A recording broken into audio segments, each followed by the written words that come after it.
있는 말씀을 해주시면 제가 설명을 해드리도록 하겠습니다.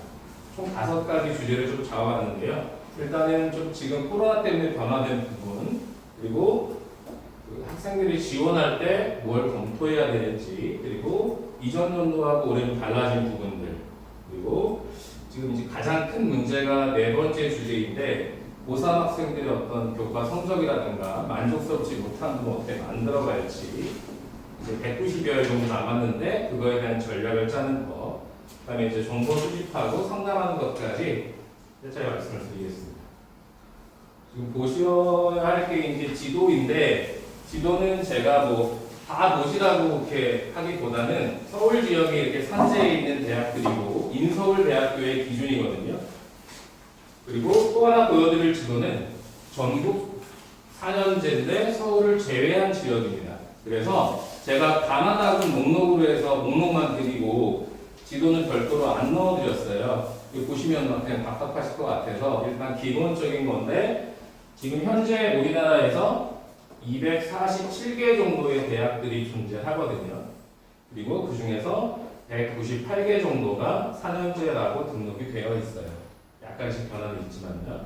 그래서 인서울 지역에서 우리가 최종적으로 목표를 잡고 있는 40개에서 42개 정도, 경기권까지 조금 바운드를 넓히게 되면 조금 차이는 있는데 큰 차이는 없고요. 그래서 좀 전에 보셨던 이 지도상에서는 인서울 지역만 표시가 되어 있고 그 경계선 안에 있는 대학들은 좀 빠져 있는 상태라고 보시면 될 것 같습니다.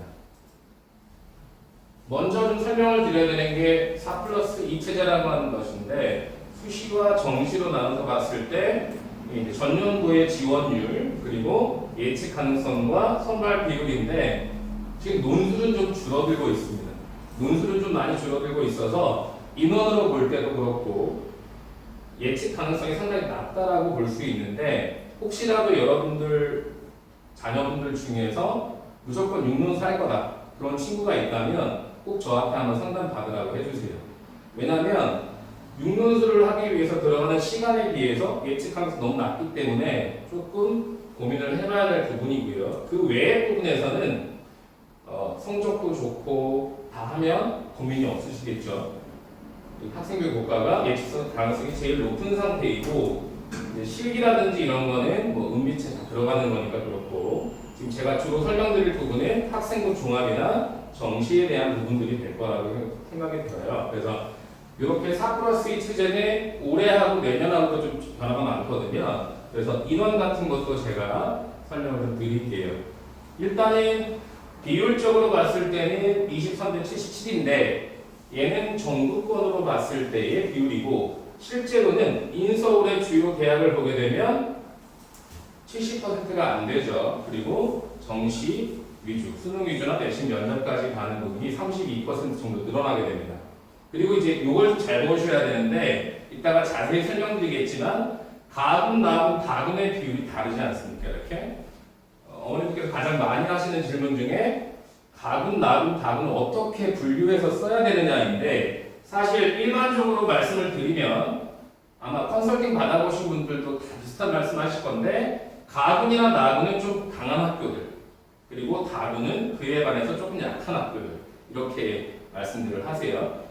물론 가나다군을 다 분할해서 모집하는 학교들은 다른 특성을 또 갖고 있고, 어머님께서 보시는 2번째 자료에 이렇게 가군, 나군, 다군 대학들을 정리를 해드렸어요. 요거를 한 장짜리로 뽑아드린 이유는 갖다 붙여놓으시고 아니면 아이들하고 같이 보시면서 고민을 좀 많이 해보셨으면 좋겠어요. 네. 요 가나다군 대학들은 올해 기준이기 때문에 변하는 건 없고요. 여기 보시면 이제 학생부 종합 전형이라고 해서 교과 전형에 비해서 서울 15개 대학은 학종 전형이 상당히 세죠. 그만큼 예측 가능성도 높아질 수가 있고요. 교과 전형은 성적도 좋고 모든 면에서 좀 뛰어난 경우에 안전하게 도전해 볼 수 있는 건데, 사실 비율적으로 보게 되면 정시나 학종에 비해 상당히 낮죠. 논술도 마찬가지고 내년에 더 줄어든다고 발표가 좀 나왔어요. 제가 고3 학생들뿐만 아니라 고민을 하다 보면 딱 두 부류인데, 이 친구는 걱정은 하지만 사실 상위권 학교들을 보고 있는 친구고, 이 친구는 고민하느라고 시간을 다 써버리는 친구죠. 가장 자주 만나게 되는 친구들인데, 상위권 친구들은 그 바운더리 안에서 어디를 갈지를 고민한다면, 중하위권 친구들은 어떻게 해야 될까를 고민하다가 5월 학품도 마치고 아무런 걸 못 잡아요. 그리고 6월 18일 날 있는 6월 모의고사도 걱정만 하느라고 밤에 잠을 못 잔다고 하더라고요. 어머니들께서 이제 이걸 좀 잘 알고 계시면 좋겠는데, 세 가지 먼저 중요한 게 이제 교과냐, 비교과냐, 아니면 비교 내신이냐. 이게 이제 보통 학생부 관련해서 가장 많이 이제 듣게 되실 거고, 실제로 학교 담임선생님과 상담하실 때도 듣게 되실 그런 용어들이고요. 이제 여기서 중요한 게 원점수는 수능 성적표에 드러나지 않습니다. 그래서 원점수는 아이들이 말 그대로 맞힌 점수, 문항수하고 문제의 점수에 따라서, 중요한 건 표준 점수라든지 학교에서 환산 점수라고 하는 게 있는데, 그것이 실제로 대입에 직접적으로 영향을 미치게 됩니다.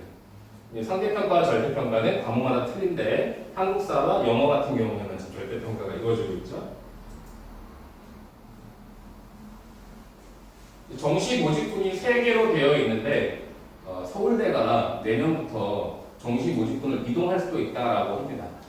2014-15년도에 한 번 있었던 일인데, 서울대가 이제 가군에 있다가 뭐 나군으로 간다든지 이렇게 군별로 대학 이동을 하게 되면 연대고대도 이동을 따라서 할 수밖에 없겠죠.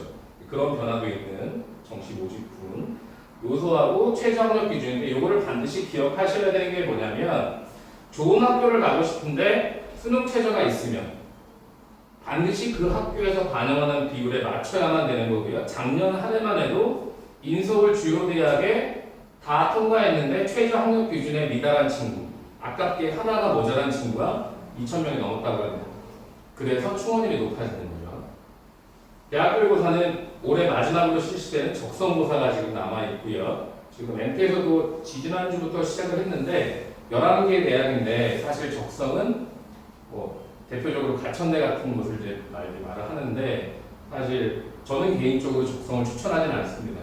학생이 그거에 맞다면 도전해 볼 수는 있지만 어차피 수능과 같은 유형이기 때문에 특징이 좀 다르다고 볼 수가 있습니다.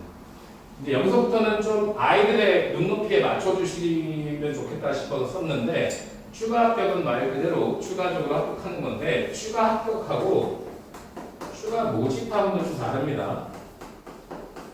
추가 모집은 정시까지 다 끝난 이후에 전국에 있는 대학에서 9,000명 정도를 마지막으로 3일 동안 모집합니다. 이때는 횟수 제한도 없고 학교마다 몇 명씩 165개 대학이에요. 그러니까 그 학교에는 좋은 대학도 있어요. 가장 마지막으로 가는 게 추가 모집입니다. 추가 합격은 이제 뭐 예비라든가 벌통에서 들어가는 거고요. 이제 광주 탈락이라고 하는 것은 아이들이 많이 쓰는 말인데, 보나마나 탈락했다라고 하는 것이고, 이제 아웃백은 먹는 것이 아니라 이제 백등밖에 벗어나는 친구들이 주로 많이 쓰는 말인데, 이제 여기에서 후회를 하는 친구들이 많습니다. 수시를 지원을 했는데, 좀 안정권으로 지원을 했는데 수능을 잘 봤단 말이죠. 그러면 이제 후회하기 시작하니까 반수할까 재수할까. 그래서 저는 아이들에게 수시에서는 어느 정도의 도전과 모험을 해보고, 그 이후에 너희들이 뭔가를 따라갈 수 있으면 다시 한번 도전해보면 어떨까. 수시에서 너무 안정하향 지원을 하다 보면 그냥 후회를 해버리게 되는 경우가 많더라고요. 작년에도 그런 친구들이 상당히 많았습니다. 근데 얘가 학생부 종합전형이라든지 수시에서 가장 아이들이 생기부에 신경 써야 될 자율활동, 동아리활동, 봉사활동, 진로활동, 그래서 아이들이 자동봉진 하나가 됐거든요. 원래는 지금쯤이면 원래 3학년 담임 선생님하고 상담이 이루어졌어야 될 시기인데 모든 게 다 미뤄지다 보니까 학원에서는 제가 아이들 1대1로 상담을 진행을 하고 있거든요. 생기부를 보고 있는데 정말 형편없습니다.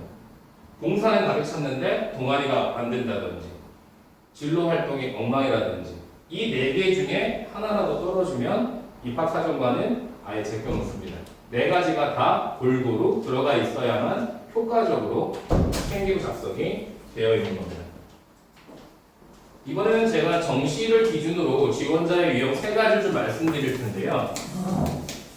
제가 지난 20년 동안 만났던 친구들 중에 A 유형, B 유형, C 유형 중에 A 유형은 무조건 100% 합격입니다. 성적도 좋고 학생도 좋습니다. 그래서 제가 따로 상담해주지 않고 학교만 가이드 해주는 편이에요. B 유형 같은 친구들은 수능은 별론데 학생부가 좋아서 학종 지원하게 되면 거의 95% 이상. 그리고 C 유형 같은 경우에 수능을 잘 보는데 학생부가 안 좋아서 무조건 수능 올인. 이렇게 이제 크게 나뉠 수가 있습니다. 그런데 바뀌는 게 뭐냐면 세 가지 유형 학생들이 어떻게 합격할 거냐. A 유형은 당연히 가능성이 높은데 B 유형하고 C 유형은 상대의 경쟁률에 따라서 굉장히 큰 영향력을 받습니다. 지금 한번 마음속으로 우리 아이가 B 유형인지 C 유형인지 만약에 A 유형이라면 그냥 고민하지 마시고 가나다 군, 수시 다 써보시면 되겠죠. 무조건 됩니다. A 유형은 어떤 방법이든 간에. 경쟁률을 말씀드린 이유는 지난 2015년부터 2020년까지 4년제 대학의 경쟁률 그리고 전문대학교의 경쟁률까지 다 했을 때 9.0%에서 9.5%의 경쟁률이거든요. 그러니까는 거의 10%대에 가까운 경쟁률이잖아요. 크게 변하고 있지 않습니다. 그래서 아이들이 몰리거나 그 한 학교에 너무 많은 지원자가 되었을 때는 내가 실력을 충분히 갖췄는데도 떨어질 가능성이 있다는 거죠. 지원 전략이 잘못될 수 있다는 것 때문에 경쟁률을 잘 활용하셔야 됩니다. 그래서 단계별로 좀 나눠보면 경쟁률이 낮은 학교를 쓸 경우에는 B 유형의 학생들 얘네들이 경쟁률이 낮기 때문에 통과할 가능성이 좀 있겠죠. 근데 2단계로 넘어갔을 때 이제 서류가 들어가는 경우도 있고요. 그러니까는 수능이 낮아도 1단계 통과하는데 다른 단계에서 B와 C가 유형이 분리가 될 수가 있습니다. 유형만 좀 말씀 먼저 드리는 거예요. 그리고 경쟁률이 높은 경우에는 B 유형의 학생들 얘네들은 바로 탈락입니다. 경쟁률이 높으니까 서류 단계에서 벌써 넘어가지 못한다라는 거죠. 그래서 만약에 수시나 학종을 생각하시는 어머님들은 반드시 내 아이의 유형이 A, B, C 유형 중에 어떤 유형인지를 꼭 기억하셔야 됩니다. 지원 전략에서 핵심이라고 보실 수 있어요. 그 다음에요.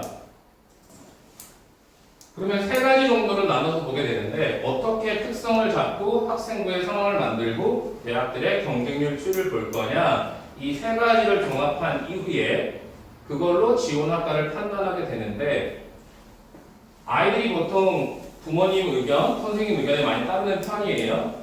제가 아이들하고 얘기하면서 가장 놀라는 게 정말 아무것도 몰라요. 자기가 보는 과목이 사탐, 내가 가고 싶은 대학에서 그 과목을 몇 % 반영하는지조차도 모르고 있는 아이들이 7, 80%예요. 어떤 친구는 내신이 1.5, 2가 나오는 친구가 있는데 자기가 가려는 대학의 가산점이 자기한테 불리하다는 사실을 모르고 그 학교를 지원하려고 하던 친구도 있었어요. 그러니까는 정말 나한테 맞는 걸 찾기 위해서는 학생 개별적인 특성을 반드시 파악하셔야 되고 그래서 제가 두 번째 자료에다가 추가 자료 1에다가 수학 나형과 사탐 또는 수학 가형과 아탐 이것이 어떻게 달라지는지에 대한 목록을 뽑아드렸어요. 추가 자료 1이라고 되어 있고요. 수학 나형하고 사탐 인문계열이죠. 넘기시면은 수학 가형하고 사탐 이게 이제 올해 다 기준으로 세팅이 된 겁니다. 학교마다 특성을 가지고 있기 때문에 어머니들께서 꼭 의논을 해보셔야 돼요. 야, 너는 수학을 잘하는데 바탐이 약하니까 바탐이 어떻게 되는지에 따라서 합격이 달라질 수 있겠구나. 너는 인문계에서 나형인데 지금 사탐이 약하니까 사탐을 잡아야겠구나. 이런 것들을 대학을 보시면서 판단을 해주셔야 됩니다. 이 자료들을 활용을 해주셔야 됩니다. 제가 어머님들께 항상 오시면 말씀드리는 게 이 책인데 여기 성산동에 살다가 충청도로 이사간 친구가 있는데요. 9등급 정도 됐어요, 내신이. 네, 사고 치고 다니고 해서 부모님이 아예 시골로 가셨는데 이 책을 10번을 읽었습니다. 800쪽짜리 책이고요. 제가 항상 매년마다 고3들을 추천해주는 책인데 선생님 이거 못 읽겠어요 하는 친구거든요. 근데 그 친구가 서울대 갔습니다. 신문에도 났어요. 네, 실제로 신문에도 있고 제가 고3 학생들 일부에게는 보여줬습니다. 동기부여 좀 하라고. 책 한 권이 인생을 바꿔버렸습니다. 제가 왜 이 책을 보여드리냐면 우주는 알 수가 없잖아요. 근데 저는 우리 아이가 저도 이제 딸이 대학교 1학년이거든요. 근데 우리 아이들이 이 우주에 있는 별 같아요. 모르겠어요. 그리고 아이들이 어떻게 커나갈지도 모르겠어요.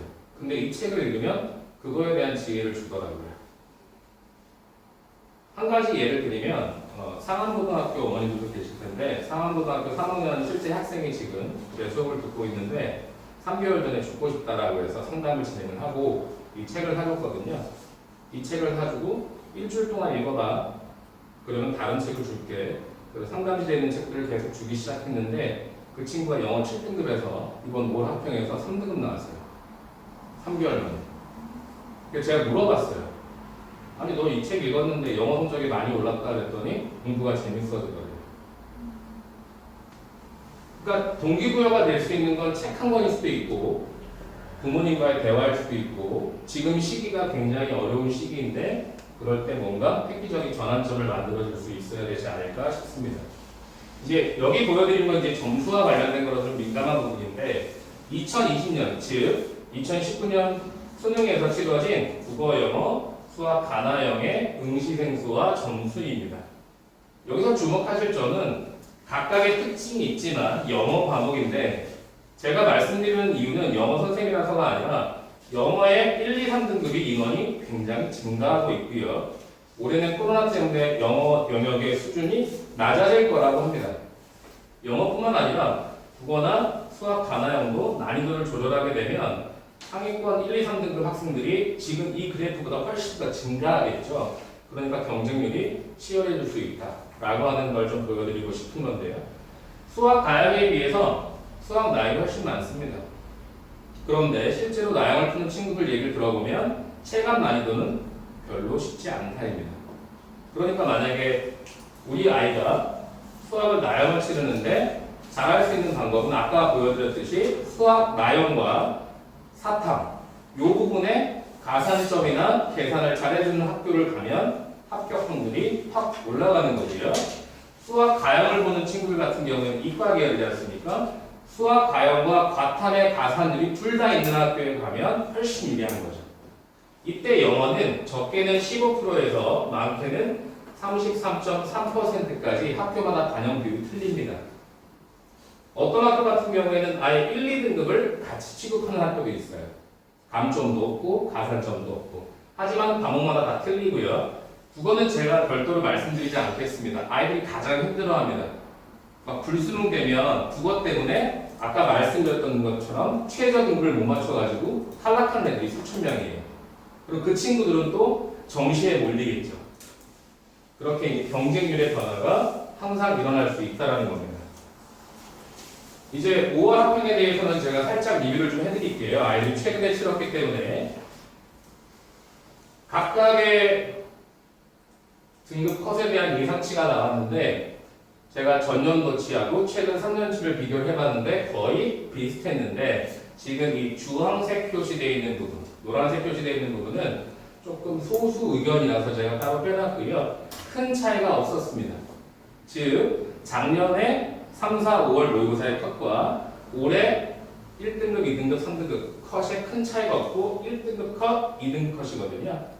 여기는 지금 안정권인 겁니다. 1, 2등급 안에 들어가는 점수는 만약에 필요하시면 제가 추가적으로 달성해 드릴 수 있고요.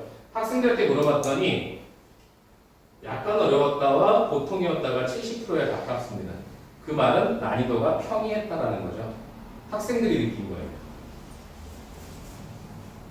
그래서 과목별로 이제 등급 컷을 보면 작년 컷하고 올해 원점수로 봤을 때 거의 변화가 없는데 수학 가형이 조금 떨어졌죠. 1등급 컷이.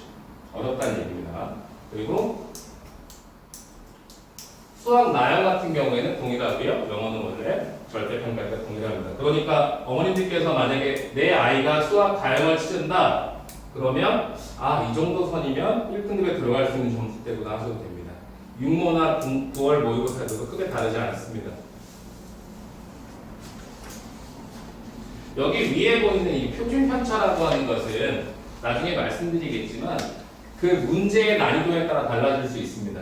그러면 거기에서 나오는 게 표준 점수가 될 거고요. 그게 대학별로 100분위 점수냐, 표준 점수냐, 등급이냐. 그리고 하나 더 있습니다. 변표 점수라고 해서 변환 표준 점수 있거든요. 이따가 보면서 설명드릴게요. 뭐 기간은 다 아실 테니까 이렇게 변했다는 거 말씀을 드리고요. 아까 말씀드렸던 추가 모집 대학들은 이 기간이 끝나고 3일이 더 있습니다. 3일 동안 전국의 165개 대학에서 지원 횟수에 제한 없이 9,600명 정도를 뽑습니다. 그러니까 마지막까지 끝난 게 아닙니다. 등록까지 다 끝난 다음에 딱 3일 주어집니다. 거기까지는 안 가셨으면 좋겠습니다. 자, 이제 제가 좀 말씀드릴 게 이 점수대에 대한 건데 원점수는 단순 점수고 수능에 반영되지 않습니다. 그런데 이제 반영 점수라고 해서 대학별로 국어, 뭐 수학, 영어 이런 식으로 반영하는 점수들이 있습니다. 또 하나는 탐구 영역에서의 변환 표준 점수입니다. 대학마다 반영률이 다 틀립니다. 마지막 얘가 제일 중요한데 환산 점수로 해서 1000점 만점에 몇 점 이렇게 가는 학교들 점수가 있습니다. 각 대학의 홈페이지에 들어가시면 학교별로 계산기가 있습니다. 그러면 내 아이의 성적을 입력만 하시면 그 학교의 모든 학과의 점수들이 공개가 되어 있어요. 비교하실 수 있습니다. 그래서 100분위로 따졌을 때 이 점수는 전체가 100명이 시험을 봤는데 내 위치가 여기에 있는 거니까 상당히 잘 본 거죠. 영어는 당연히 등급으로만 표시되고요. 탐구나 탐구2도 이렇게 100분위로 했을 때 수학, 나열을 굉장히 잘 본 거죠. 이 친구는 나군에 있는 연대에 무난하게 합격할 수 있는 점수입니다. 나군의 연대에서 이 점 주면은 상위 20% 안에 들어갑니다. 합격선에서. 그래서 보신 바와 같이 이렇게 뭐 1000점 만점에 뭐 782점, 9점 이 학교마다 틀린 점수라는 거예요. 거기 나눠드린 거에도 학교마다 들어가는 반영 비율이 있거든요.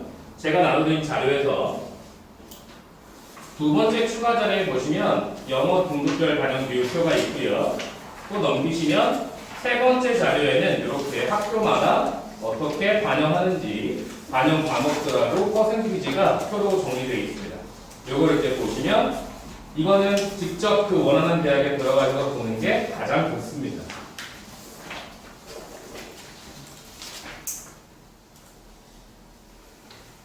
학생들이 가장 착각하는 건데 제일 중요한 세 가지입니다. 표준 점수, 100분위, 그리고 등급. 그러니까 예를 들어서 이런 등급이 나왔다. 그러면 등급으로 보면은 뭐 무난하죠. 서영고 갈 수 있는 등급입니다. 정시로 하더라도. 근데 이제 100분위 정도로 달라지고 표준 점수로 달라진다라고 하는 거고 실제로 보여지는 게 이렇게 성적표가 나오게 되는 거고요. 이렇게 대학마다 상경대나 박의대, 항공대나 홍익대는 표준 점수로 그리고 가천대, 경기대, 경인교대, 성신대, 숙명여대, 인천대는 100분위로 그리고 밑에 있는 가톨릭대부터 외대와 한양대까지는 표준 점수와 변표 점수를 같이 반영하는 겁니다. 이거에 따라서 합격 불합격이 갈립니다. 근데 아이들은 전혀 모릅니다. 정말 모릅니다. 네. 내신 1등급인 친구도 이 얘기하면 정말요? 라고 물어봅니다. 그러니까 학교에서 내 성적대 그것이 표준 점수와 100분위 또는 변표 점수로 갔을 때 유리한가 불리한가 반영 비율이 어떻게 되는가 보셔야 됩니다. 남들이 하지 않는 걸 하게 되면 그만큼의 기회가 더 주어지는 거고요. 이제 제가 점수에 주로 나뉘어 있는 가나다군을 좀 보여드릴 텐데요. 가군, 나군, 다군에서 특징적인 게 바로 이렇게 건국대처럼 가나다군의 분할 모집을 하는 학교입니다. 그래서 제가 샘플로 건국대학교의 입결 자료를 하나를 출력을 해서 어머님께 드렸거든요. 이건 샘플입니다. 건국대 가져가야 될 게 아니고 더 좋은 데 가져야죠. 이렇게 분할 모집을 하는 대학은 수시와 정시, 요새까지 다 여기 정리가 되어 있습니다. 그러니까 어떤 과는 가군에서 모집하고 어떤 과는 나군에서 어떤 과는 가군에서 모집하는데 아까 말씀드린 것처럼 가군, 나군에 좋은 학교들이 있다시피 좋은 학과들이 있을 겁니다. 그러면 이 친구들이 가군에도 쓸 거 아닙니까? 근데 가군에 썼는데 다 탈락하면 갈 수도 있고 아니면 아예 안 가고 재수할 수도 있겠죠. 거기서 이제 인원의 변동폭이 드러나는 겁니다. 서울대 쓴 친구가 고대나 연대 동시에 합격하면 어디를 갈까요? 작년 경성고 3학년 한상규는 서울대 심리학과를 갔습니다. 네. 만약에 그런 결정권이 없는 학교도 있지 않습니까? 그냥 하나의 분야만 지원해서 합격하는 경우. 그러면 별로 걱정은 안 하는데 건국대뿐만 아니라 국민대라든가 많은 학교들이 분할 모집합니다. 그 이유는 상위권에서 탈락한 좋은 인재들을 끌어가기 위한 겁니다. 그 말은 가나다군의 학생들이 엄청나게 이동을 하기 때문에 그거를 저희는 군별 이동이라고 하고, 이 군별 이동이 일어나게 되면 어떤 경우에는 다군의 충원율이 1000%를 더 모집 인원을 모집하기도 합니다. 앞으로 보여드릴 텐데요. 이번에는 의치한 수의과까지 해서 이과 계열의 주로 학교들이 몰려있는 학교죠. 이건 수의예과 같은 경우에 보통은 다군에 위치하고 있는데 가군에도 어느 정도 나뉘어 있다라고 하는 것. 그리고 밑에 있는 학교도 거의 비슷합니다. 좀 전에 보셨던 인문계열이나 자연계열이 거의 비슷하게 있고요. 나군에서 작년에 서강대 간 친구가 있는데 연세대를 안 쓰고 서울시립대를 썼더라고요. 3학년 3학년 한결 학생이. 수능 올인 친구였고 굉장히 시험을 잘 봤는데 제가 분명히 연세대를 쓰라고 했는데 겁나서 서울시립대를 써서, 그러니까 너무 아깝잖아요. 서강대, 연대 썼으면 무조건 되는 거였는데 수능 100% 면접도 없고 이 전략이 잘못된 거죠. 그 친구는 좋다고 거기나 좋다고 하지만 선생님들 입장에서는 상당히 아까운 점수입니다. 그래서 상위권의 전략 같은 경우에는 이런 퍼센트를 보지 마시고 반영지표, 표준 점수와 변표 점수, 그러니까 탐구 과목에서 중요할 수 있다. 그 다음에 이화여대 같은 경우에 작년에 서울여고 졸업생이 갔는데 인문 자연계의 비율이 거의 비슷하기 때문에 큰 변화가 없습니다. 서강대 잘 보셔야죠. 수학 가형의 가산점 10%. 10%면 합격을 가릅니다. 그리고 한양대는 나군에서 학생부 10% 반영하는 것. 특징이 굉장히 중요합니다. 이제 중상위권 같은 경우에는 의대 빼놓고 처음으로 다군에서 모집하는 학교들이 있습니다. 그리고 역시 환산 점수 계산을 좀 해야 됩니다. 표준 점수와 변표 점수. 대표적으로 중앙대가 분할 모집을 하고 경희대는 가군, 나군을 나눠서 서울 캠퍼스와 국제 캠퍼스로 나누고 있습니다. 제2 외국어나 한문이 사탐 한 과목을 배치하는 것도 상당히 메리트가 있습니다. 사탐이나 가탐 과목을 어려워하는 친구들한테 제2 외국어 배치한다 그러면 아이들이 부담이 좀 덜 하거든요. 마지막으로 서울시립대 같은 경우는 타 학교에 비해서 영어 반영 비율이 높습니다. 등록금이 절반에 절반밖에 안 되기 때문에 숙문고 졸업생 박사만 친구가 여기를 갔는데 이유는 한 가지였습니다. 등록금이 적어서 부모님 부담 주지 않으려고. 네, 정말로 좋은 친구죠. 이번에 이제 중위권이고 좀 아이가 좀 자기 성적에 대해서 좀 어려워한다. 이런 친구들은 이제 저희가 가장 많이 추천하는 게 이제 건대, 동국대, 홍익대, 숙명여대. 이제 가나다를 다 모집하는 게 아까 말씀드린 건국대였고요. 샘플이 있고 동국대라든지 홍익, 숙명 같은 경우 모집 반이나 계열에 따라서 반영 방법이 다 다릅니다. 그리고 홍익대 빼놓고 다른 학교들은 역시 한 과목 대체도 가능합니다. 그리고 또 동국대 자연계열 같은 경우에 아까 말씀드린 것처럼 영어 1등급하고 있는 게 동일합니다. 그래서 크게 다르지 않고, 그러면 이제 이렇게 나눠볼 수가 있겠죠. 대학별로 반영지표가 다른 학교들을 묶어봤습니다. 건국대, 동국대, 숭실대, 광운대, 또는 국민대, 숙명대, 강북대, 그리고 홍익대하고 세종대. 요 학교들이 친구들이 많이 고민하는 그런 대 학교들입니다. 제가 이제 가까운 학교라서 정시 반영 비율을 좀 보여드리려고 갖고 왔는데, 서울 캠퍼스하고 세종 캠퍼스가 있습니다. 그리고 인문계열 같은 경우에 국어 25, 수학 25, 탐구 25, 영어 25. 똑같죠? 네. 수영, 탐구까지 다 똑같습니다. 그런데 자연계열에서는 수학 가형이 무려 33.3%, 탐구가 33.3%입니다.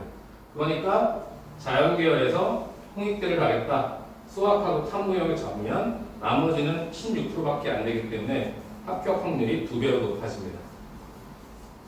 이제 미술 계열을 원하는 친구들 같은 경우에는 지금 저희가 수능 올인반이라고 해서 주말에 4시부터 7시까지만이 이제 주로 체육이나 미술하는 친구들이 많이 있는데 수능을 조금만 신경 쓰면 확률이 높아질 수 있습니다.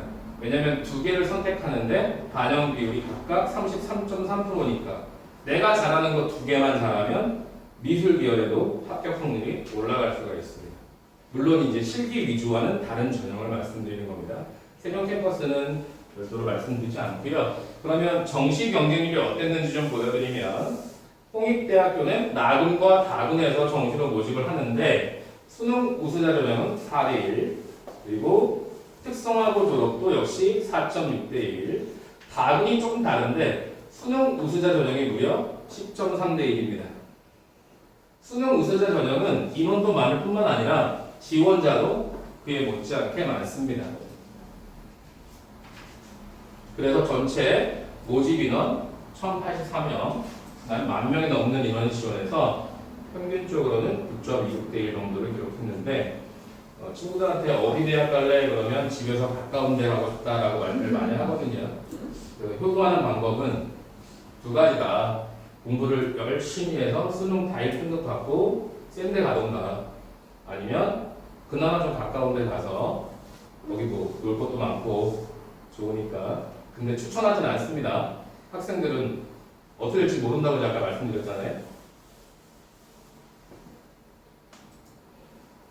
이번에 이제 서울시대를 좀 보여드리고 싶어서 제가 좀 넣었는데 서울시대가 성적이 정말 셉니다.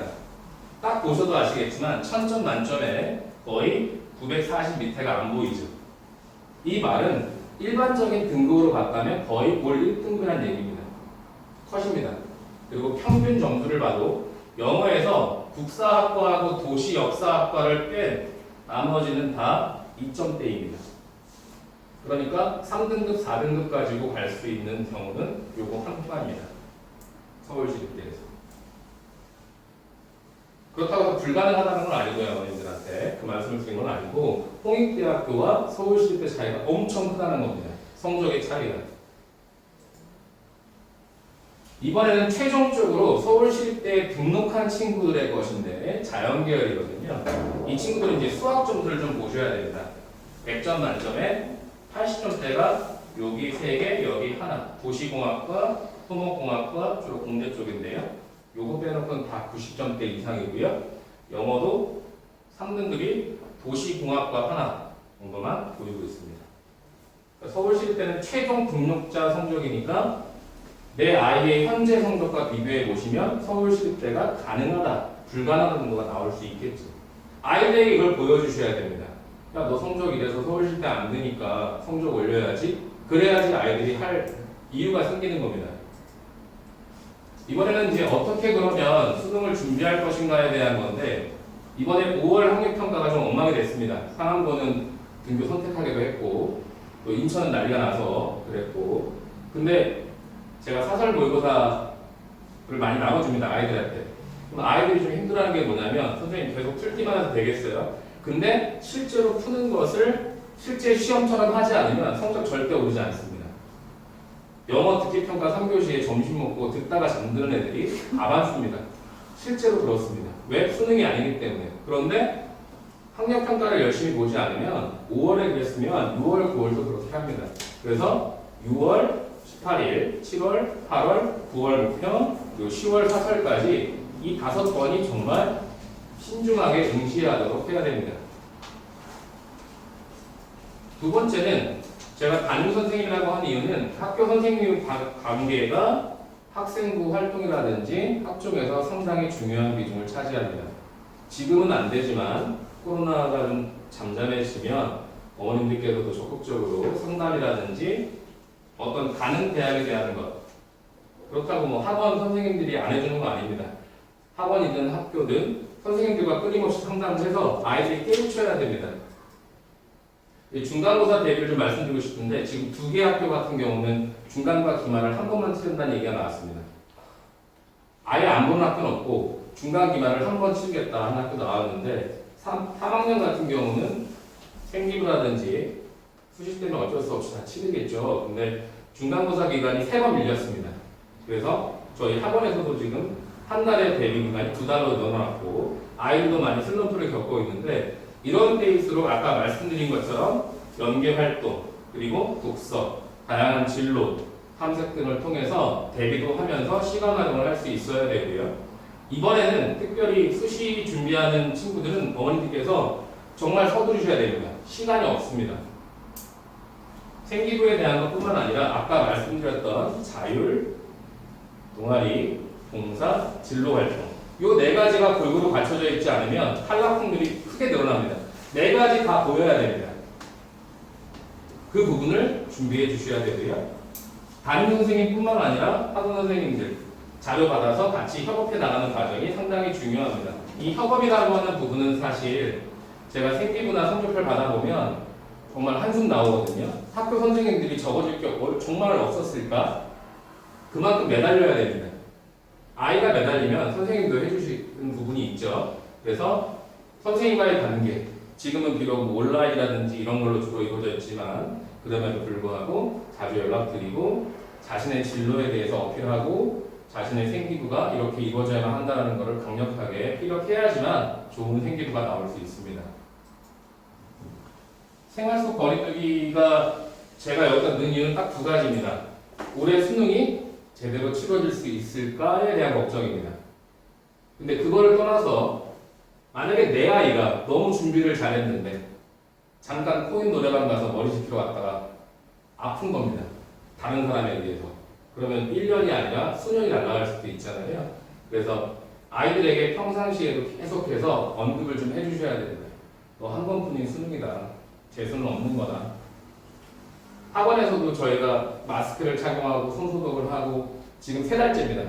온라인 수업 그리고 아이들이 오면은 거리 뛰어서 앉히기 굉장히 힘들지만 그 과정이 아이들의 인생을 좌우하기 때문에 이 부분은 정말로 중요시해야 됩니다.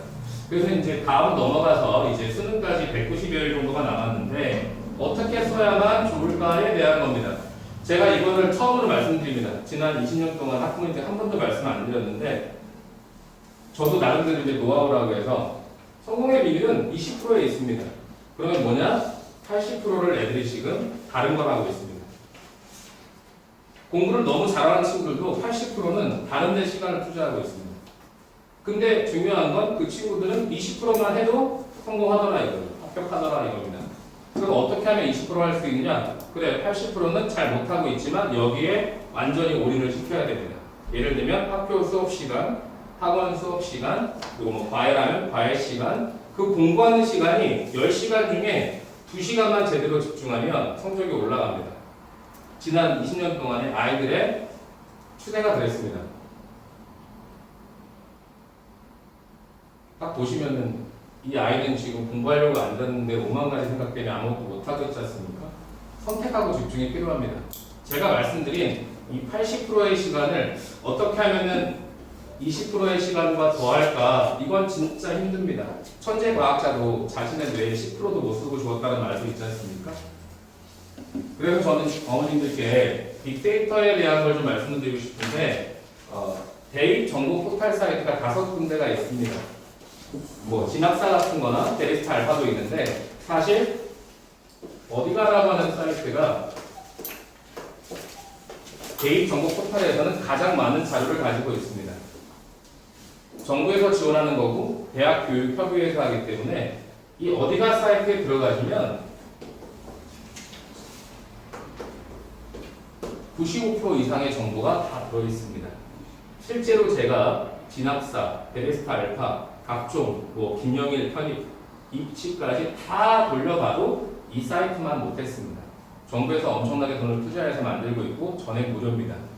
좋은 점은 내 아이의 생기부, 내 아이의 성적, 모의고사까지 포함해서 입력을 하면 거기에서 가능한 선의 학과와 대학을 볼 수 있습니다. 한눈에. 빅데이터로 되어 있는데 아이들이 활용을 못합니다. 그래서 제가 작년부터 이 사이트에 대한 교육을 아이들한테 실행을 하고 있고 상당히 효과를 보고 있습니다. 자기 성적에 따른 대학이 눈에 보이니까 공부를 하더란 얘기죠. 그래서 아이들한테 스마트폰, 컴퓨터 사주실 때는 반드시 조건을 다십시오. 여기 들어가서 네 성적 다 입력하고 엄마하고 의논하고 학과 보고. 제가 여기 보여드리는 건 아이들이 어떻게 바뀔 수 있는지 5단계로 나눠드린 건데 기억해내고 생각해내고 쓰는 것까지는 좋은데 이제 행동하고 창의적이 돼서 재탄생을 해야 되거든요. 그러기 위해서 아까 말씀드렸던 독서라든가 활동들을 적극적으로 시켜주셔야 합니다. 이렇게 해서 3개월 아이들이 자꾸 책을 읽고 생각하고 쓰도록 만들면 성적이 다 올라갑니다. 이 분별대학의 점수를 보여드린 이유는 충원율을 보여드리려고 하는 겁니다. 건국대학교의 충원율이 1200%였습니다. 아까 말씀드렸다시피 분별로 나뉘어있기 때문에 추가적으로 충원 인원이 96명이 나온 겁니다. 다른 학교도 마찬가지입니다. 자연별도 보여드릴까요? 건국대학교의 자연별도 470%, 다른 학교들도 다 200~300%까지 충원율이 올라갑니다. 이거는 분별로 이동하는 인원들이 많기 때문에 그럴 수밖에 없는데 아까 말씀드린 것처럼 다군에서 나군, 나군에서 다군 이렇게 인원이 이동하면서 빈 자리를 메꿔야 되기 때문에 결과적으로는 1000%에 가까운 충원율이 생기는 겁니다. 분별 이동이 생기기 때문에 우리 아이를 어떤 분에 어떤 학과에 지원할지를 전략을 잡으셔야 됩니다. 자연계열, 인문계열 다 마찬가지고요. 그래서 이렇게 상위 누적 100분위를 계산했는데 A 학생과 B 학생의 실제 사례입니다. 그런데 동일합니다. 점수가. 등급도 비슷합니다. 그런데 표준 점수로 갔을 때 확 차이가 나는 겁니다. 이 학생은 100분위를 따지는 대학에 가야 되는 거고 이 학생은 표준 점수를 따지는 학교에 가게 되면 비교했을 때 이 학생은 되는데 이 학생은 떨어지는 겁니다.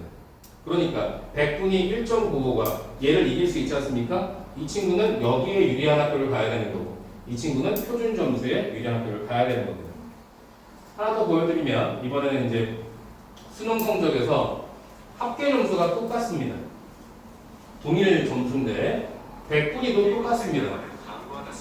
그런데 차이점은 인문계열인 경우에는 이 점수가 더 높습니다. 학생 C가. 그런데 자연계열에서는 이 점수가 높습니다. 상경계열이나 인문계열에 따라서도 유리하고 불리함이 있습니다. 어디에서요? 한양대학교에서 실제 있었던 사례입니다. 그래서 이렇게 서울권대학에 어떻게 반영하는가? 근데 여기 잘 보시면 수학, 가형 10%가 학교를 다를 수 있는 학교들이 있습니다. 인터넷에 나와 있고 어디가 사이트에 들어가시면 다 나와 있습니다. 학교와 학과를 선택하셔야 됩니다. 가형으로 4등급인데 나형 2등급하고 붙였을 때 표준 점수는 가형이 유리하고 100분위는 나형이 유리하고 이런 식으로도 바뀔 수가 있습니다. 같은 점수도 그렇건데 다른 점수도 그렇습니다. 그래서 이렇게 계열별, 학교별로 표준 점수와 변표 점수, 사탐, 가탐 또는 100분위 요거에 따라서 상당히 바뀔 수 있다는 거고요. 그런 학교들 중에서 이렇게 가산점이 붙는 학교들 보여드리고요.